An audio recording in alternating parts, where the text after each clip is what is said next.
মশলাটার সাথে খুব ভালোভাবে মাছের মাথার টুকরোগুলো মিক্স করে নিচ্ছি।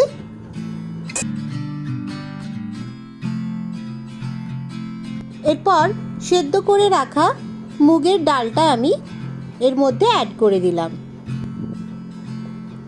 খুব ভালোভাবে ডালটা আর মাছের মাথার টুকরোগুলো মিক্স করে নিচ্ছি।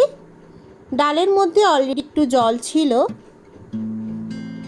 যেরকম আপনারা ডালের ঝোলটা খেতে চাইবেন, যদি খুব একটু পাতলা খেতে চান তাহলে একটু বেশি জল দেবেন, আর যদি কম চান তাহলে কিন্তু কম দেবেন। আমি এখানে আরও হাফ কাপ জল অ্যাড করলাম। সেদ্ধ করার সময় আমি 1 কাপ দিয়েছিলাম, এখন আরও হাফ কাপ অ্যাড করলাম। তবে এটা একটু চাপ চাপ খেতেই ভালো লাগে, খুব বেশি পাতলা হলে ভালো লাগে না।